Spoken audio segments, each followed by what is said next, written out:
मैं दुविधा में था कि एक आदमी जिसने बच्चों के भविष्य को अपने 25 साल दे दिए, उसको कल के लौंडे लपाटे आके उल्टा सीधा बोल रहा है। तो किसी भी अच्छे नागरिक की तरह मैंने रेडिट पे एक पोस्ट बनाया। मैंने लिखा कि मैं एक 25 साल का आदमी हूँ, हर साल एक कंपटीशन करता हूँ जिसमें 12वीं पास आउट होने वाले बच्चे कॉर्न्स, स्पोर्ट्स ऐसे में पार्टिसिपेट करते हैं। एक डांस प्रोग्राम भी है जिससे बच्चे एंजॉय कर पाएँ। इस साल जो बच्चे पार्टिसिपेट कर रहे हैं, उन्होंने कहा कि आपके इस कंपटीशन की वजह से हमारी दोस्तियाँ टूट गई हैं। तो एम आई दी एसहोल?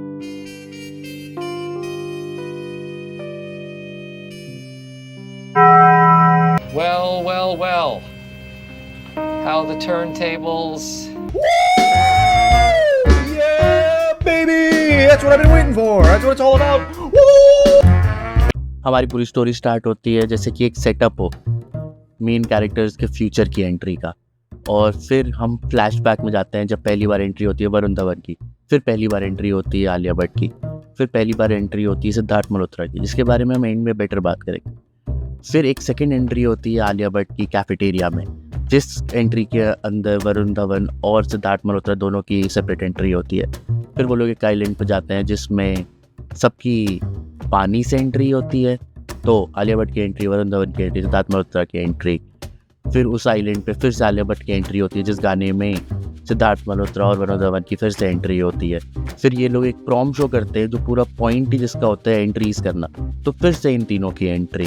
फिर क्लब में इनकी दोस्ती होती है तो फिर से इन तीनों की एंट्री, और हम फाइनली आ जाते हैं इस गाने पे। तो बहुत बार हेडफोन्स लगा के मैं भी कॉलेज घुसा हूँ और मुझे लगता था कि ओह शिट, हाँ इंडीड डांस तो करना ही चाहिए लोगों को आसपास। मगर यहाँ पे तो भाई लोगों ने हद कर दी। एक बंदा कॉलेज में घुसता है और लोग गाने लगते हैं कि कुक्कड़ का मालदा, कुक्कड़ का मालदा, कुक्कड़ का मालदा। हर जगह लिखा है what a wonderful boy, who is he, who is he, Who's this? Who's he? तो मतलब अगर मैं इसका डायरेक्ट ट्रांसलेशन करूँ तो डायरेक्ट ट्रांसलेशन तो इसका आता है कि the boy is a wonderful cock, और फिर उसके बाद पूरा स्कूल ये कॉकिंग ऑफ करने लगता है, सब नाच रहे हैं, सब ये कुक्कड़ पोज। तो बेटर है कि मैं इंडिपेंडेंट रिसर्च करूं कि मतलब इसका ट्रांसलेशन क्या होगा। तो जो भी है गूगल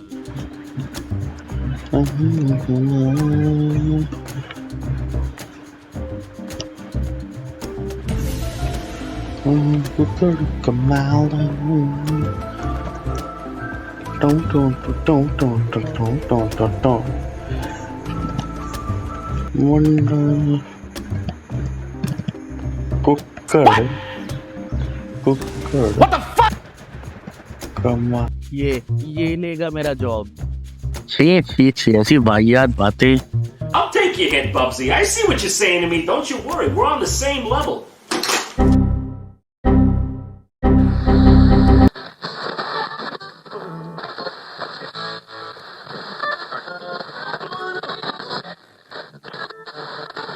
तो भाई इनकी एज क्या है, क्या ये लोग कॉलेज में, ये स्कूल में है, हमें कभी पता नहीं चलता है। सबसे पहले तो ये बंदा जो प्रॉम में बिचलेस रह जाता है, ये हमको बोलता है कि सेंट टेरेसा एक स्कूल नहीं, एक अलग दुनिया है, सच बात। फिर राम कपूर बोलता है कि तुम्हारा कॉलेज कैसा चल रहा है। फिर अपना ये सेक्सी कोच बोलता है कि कॉलेज फुटबॉल के लिए तैयार हो क्या, या स्कूल फुटबॉल के लिए तैयार हो क्या।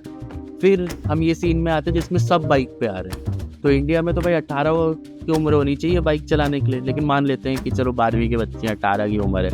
इस सीन में सिद्धार्थ मल्होत्रा बोलता है कि वो वैले था एक क्लब में, किसी भी ड्रिंकिंग एस्टैब्लिशमेंट में 25 के नीचे के लोगों को हायर नहीं करते, लेकिन ये अलग ही क्लब है जिसमें ये जाते हैं, क्योंकि इसमें फिर ये लोग फुटबॉल खेलने लग जाते हैं। और इस सीन में किस देश में है ये लोग? इंडिया गेट के पास। ड्रिंकिंग ड्राइविंग तो छोड़ दो, अगर ये सब करने लगोगे ना तो तुमको तुरंत ही पीछे से आवाज आएगी। अब मैं झूठ नहीं बोलूँगा, इस सीन में मैं भावुक तो हो गया था।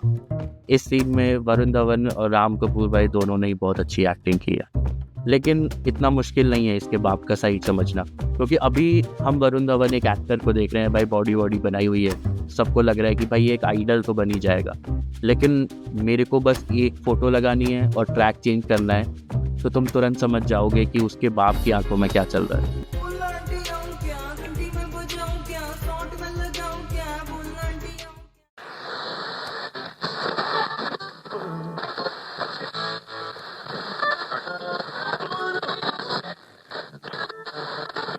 भाई इस बंदे ने तो मैट्रिक्स ही तोड़ दिया था। इस बात की गहराई को समझने की कोशिश करो। एक एप्टीट्यूड टेस्ट में फर्स्ट आने के लिए चलो मान लेते हैं 100 का पेपर है, एटलीस्ट 75 मार्क्स चाहिए, और हर क्वेश्चन के 4 ऑप्शन जो कि इसने रैंडमली गेस किए। तो ऑब्वियसली मैं जितने भी बाटा लोगों को जानता था मैंने उन्हें कॉल किया और मैसेज किया और उनको बोला कि ज़रा एक प्रॉब्लम सॉल्व करके मुझे दे कि a person choosing randomly among 4 questions answer 75 answers correctly. मगर इनमें से किसी से भी नहीं हो पाया। तो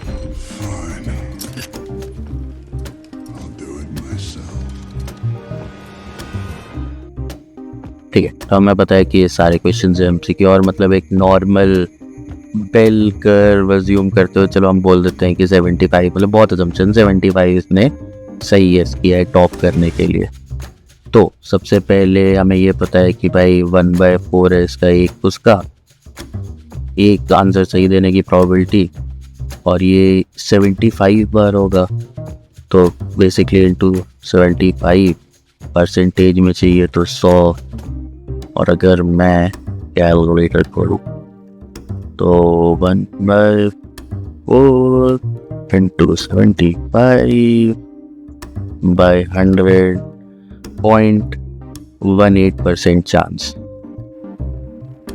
और भाई इस प्रोबेबिलिटी के चांस गलत होने के 100% है, मगर What the hell? Oh my God, no way, yeah. और अब हम मेरे फेवरेट कैरेक्टर पे आते हैं इस पूरी मूवी के।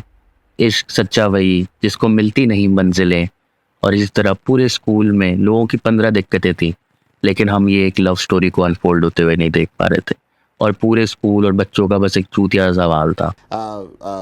Lesbian? Homosexual? How can I describe you? इन बच्चों के रूड बिहेवियर का जवाब तो हमें मिल चुका है मेरे एक रिस्पॉन्स वाली सर्वे से कि जो दोस्तियाँ थोड़े बहुत टकराव ना झेल पाए वो क्या ही रहेंगी लंबे समय तक। तो इसी के साथ